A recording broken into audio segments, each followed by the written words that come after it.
The next question, the member for Algoma-Manitoulin. Thank you, Speaker. My question is to the Minister of Transportation. Last week, the government finally disclosed performance records to Ontario's private highway maintenance contractors. It shows that last year the government issued over $291,000 in penalties against highway maintenance contractors who violated their agreements. Why? Due to not taking care of the highways, not proper sanding, not meeting certain time limits. Why does this minister think that the people in Sault Ste. Marie, where the service provider was violated the most, who services not only Sault Ste. Marie, but the entire region of Algoma-Manitoulin, why does she think that the performance company are not there to keep our roads safe? The Minister of Transportation.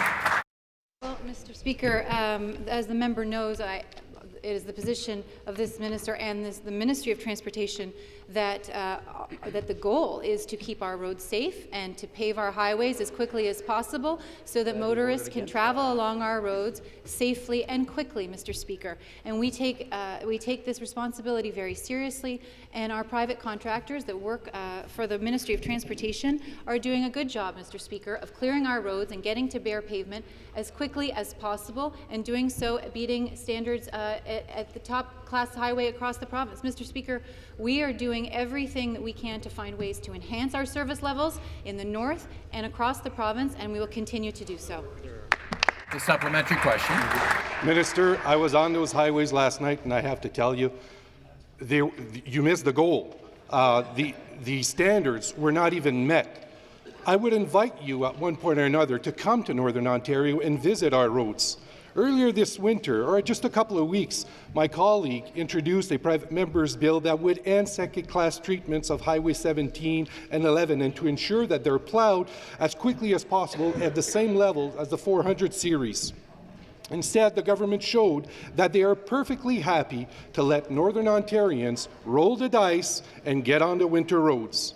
Now we have learned that highway maintenance contractors are violating service agreements to the tune of hundreds of thousands of dollars.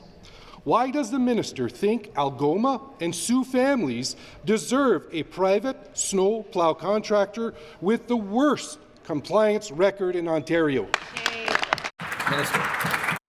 Thank you, Mr. Speaker. As the member knows, we take the safety of our roads and clearance very seriously, and we are working closely with our contractors to ensure that they are meeting the service levels that we expect in the south and in the north. And as our winter conditions will continue to worsen over the next coming months, it's something that we are going to be monitoring closely. But if the member opposite wants to talk about people in this House voting against things, they're going to support the people of Northern Ontario, I'd like to ask him and the members of the opposition why they decided to vote against the four-laning of sections of Highway 69 and Highway 11 and 17 in the north, including stretches between Kenora and the Manitoba border.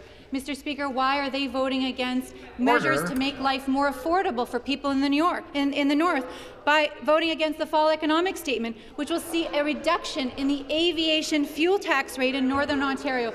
Mr. Speaker, that will go a long way to making the cost of groceries go down in the north, Mr. Speaker, and making life more affordable.